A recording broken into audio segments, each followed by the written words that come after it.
오늘은 종려주일입니다. 종려라고 하는 종려주일이라는 말의 유래는 종려나무 가지를 흔들었던 날이기 때문입니다. 이 성경에서 종려나무는 요즘은 중동 지역에서 자라는 그 대추야자 그 나무를 말합니다. 타마르라고 하는 그 나무입니다. 종려주일은 예수님께서 예루살렘에 입성하실 때 많은 사람이 종려나무 가지를 흔들며 환영한 것에서 유래하고 있습니다. 6월절이 가까워서 예루살렘에는 국내외에서 많은 사람들이 와 있었습니다. 그런데 예수님께서 메시아로 그들이 받아들이고 있었던 그 예수님께서 예루살렘에 오신다는 소식을 듣고 큰 무리가 거리에 모여들어 오늘 말씀대로 옷을 깔기도 하고 또 종려나무 가지를 흔들고 입으로는 호산나, 호시안나, 즉 지금 구원하소서 시편 118편 25절의 말씀을 외치면서 예수님을 왕으로 환영하였습니다. 그러나 예수님은 사람들이 생각한 그런 왕으로서의 메시아가 아니었습니다.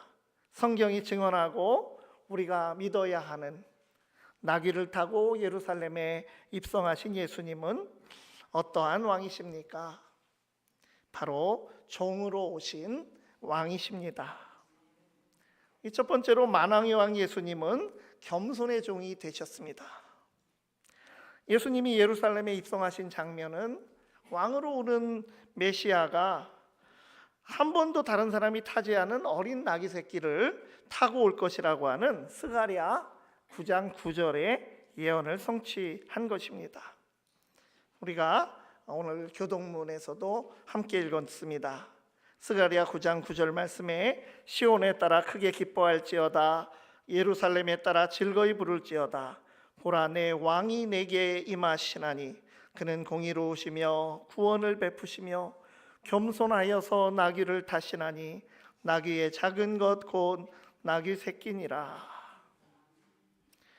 백성들의 그 환호와 기대에도 예수님께서는 많은 군대를 거느리고 힘이나 권력의 상징인 말을 타거나 이렇게 하지 않으시고 순결과 겸손과 섬김의 상징인 나귀를 타고 오셨습니다. 예수님이 왕으로 오셨다고 할 때 우리는 어떠한 왕으로 이해하고 계십니까?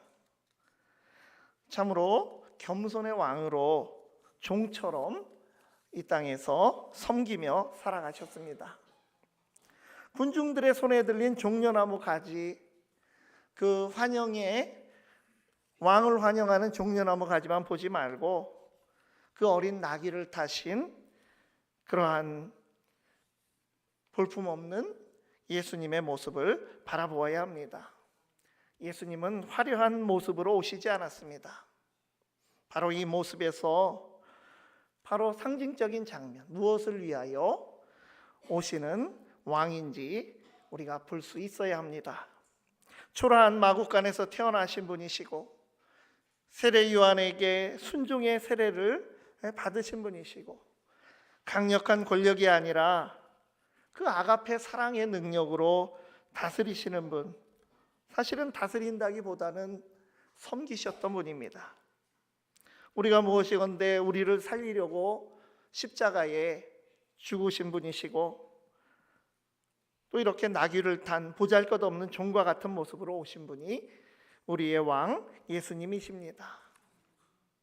낮아지고 낮아져 십자가에 죽기까지 내려가신 겸손한 종으로서 사셨던 우리의 왕 예수님을 진정 우리가 마음으로 찬양하고 감사하시기를 바랍니다.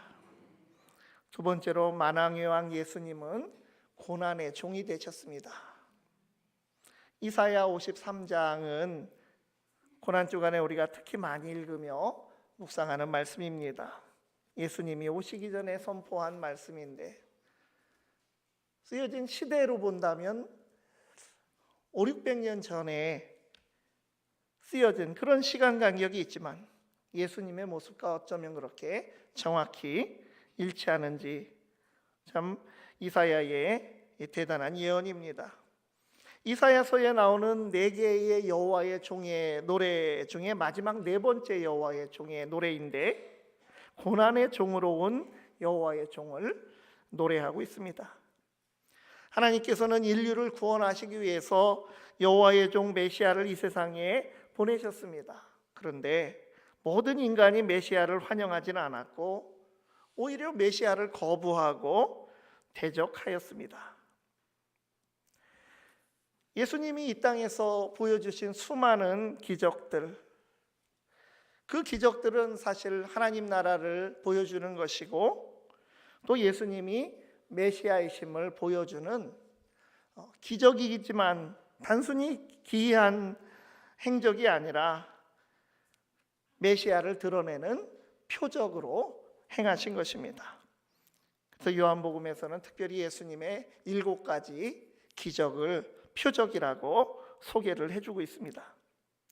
그런데 그 많은 기적 사건보다 더 큰 표적을 말한다면 예루살렘의 나귀를 탄 겸손한 모습으로 입성하셔서 당신의 그 강력한 권능을 사용하지 않으시고 십자가에 무력하게 죽으신 그 사랑의 그 행위가 바로 사랑의 삶이 바로 우리에게 대단한 표적입니다. 구원을 이루시되 고난의 종이 되어서 자신을 희생하시는 사랑을 보여주신 것, 이것이 표적입니다. 예수 그리스도께서는 우리를 위해서 대속의 고난과 죽음을 당하셨습니다. 이사야 53장 4절 말씀에 그는 실로 우리의 질고를 지고 우리의 슬픔을 당하였거늘 우리는 생각하기를 그는 징벌을 받아 하나님께 맞으며 고난을 당한다 하였노라. 무슨 뜻입니까? 그는 징벌을 받아 고난을 당한다. 그때 고대 사람들은 이렇게 생각했습니다. 누군가 고난을 당하고 어떤 병에 걸리고 어떤 참 불편한 몸을 가지고 있고 그런다면 그 사람의 죄 때문이다라고 그렇게 생각하고 그 사람을 더 주눅들게 하고 힘들게 하고 정죄하였던 시대입니다. 그런데 오늘 여기 예수님이 고난당한 이유는 무엇이라고 합니까? 실로, 진실로. 진짜 이유는 고난의 종이 그렇게 엄청난 고난을 당하시고 십자가에서 죽으신 진짜 이유를 말한다면 우리를 대신하여 그분이 바로 우리가 지은 죄로 인해서 온갖 모욕과 멸시를 받고 십자가에서 죽으셨다고 하는 것, 우리 인류가 겪어야 할 죄의 대가를 예수님이 대신 지신 것입니다. 예수님은 우리의 죄를 대속하셨습니다. 예수님은 우리를 사랑해서 대신 고난을 받으시고 대신 수모를 겪으셨습니다. 죄라고 하는 것은 시간이 해결될 수 있는 문제가 아닙니다. 죄의 값은 반드시 치러야 합니다. 우리의 그 죄값을 누가? 예수님께서 우리의 죄값을 치르셨습니다. 실로 그가 고난당한 이유는 우리의 죄 때문입니다. 사랑과 순종으로 우리를 대신하여 십자가의 고난을 당하심으로 인류를 구원하신 고난의 종 예수 그리스도를 우리의 진정한 왕으로 고백할 수 있기를 바랍니다. 세 번째로 만왕의 왕 예수님은 평화의 종이 되셨습니다. 예수님은 이 땅 위에 하늘의 평화를 가져오셨습니다. 오늘 본문 38절에서 이르되 찬송하리로다 주의 이름으로 오시는 왕이요 하늘에는 평화요 가장 높은 곳에는 영광이로다 하니, 이와 비슷하게 예수님이 태어나셨을 때 울려 퍼진 천사들의 노래가 있었습니다. 누가복음 2장 14절 말씀입니다. 지극히 높은 곳에서는 하나님께 영광이요 땅에서는 하나님이 기뻐하신 사람들 중에 평화로다 하니라. 그런데 예수님이 태어날 때의 그 노래와 예수님이 예루살렘에 입성할 때의 노래가 말하는 그 평화가 이루어진 장소가 지금 다르게 되어 있습니다. 2장에서는 땅에서는 평화로다라고 하였고 19장에서는 하늘에는 평화요라고 하였습니다. 그럼 이 말씀을 종합한다면 예수님으로 말미암아 하늘의 평화가 이 땅에 임하게 된 것입니다. 하나님께서는 인간의 악을 바꾸어 선을 이루시고 불화를 바꾸어 화평과 평화를 이루셨습니다. 이 땅에 오시어 종과 같이 섬기며 겸손의 종, 고난의 종, 평화의 종으로 살아가신 예수님을 사람들은 십자가에 못 박아 죽였습니다. 그들은 하나님의 의지와 역행하는 일을 하면서도 스스로 그 일이 옳은 일이라고 또 선한 일이라고 여겼지만 사람이 하나님의 그 구원의 역사를 좌지우지하지 못합니다. 하나님께서는 인간들의 그 악한 도모를 통하여 도리어 인류의 구원 계획을 이루어 내셨습니다. 예수님께서는 그 고난의 길 십자가의 길임을 알면서도 예루살렘에 입성하셨고 불의한 재판을 받으시고 그것이 성부 하나님의 뜻이기에 십자가 지기를 거부하지 않고 순종하셨습니다. 예수님께서는 십자가 죽음으로 우리 죄를 대신 담당하셨을 뿐 아니라 사망 권세를 이기시고 부활하심으로 인류 구원의 길을 열어주셨습니다. 종려주일에 나귀를 타고 예루살렘에 들어가신 겸손한 종 예수님을 우리는 누구로 믿고 있습니까? 고난의 종으로 평화의 종으로 사시며 인류를 구원하신 주님을 진정한 우리의 왕으로 고백하고 찬양하며 우리도 감사와 순종으로 응답할 수 있기를 바랍니다. 기도하시겠습니다.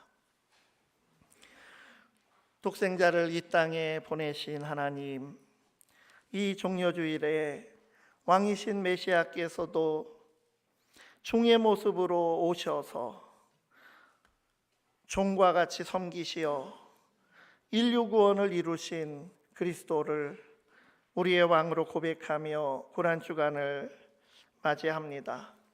겸손과 고난과 평화의 종이 되신 주님의 삶을 묵상하며 우리 마음을 차지하는 헛된 왕을 버리고 다시 진정한 왕이신 주님을 온전히 의지하며 그분의 길을 따르게 하옵소서. 예수 그리스도의 이름으로 기도드리옵나이다. 아멘. 성찬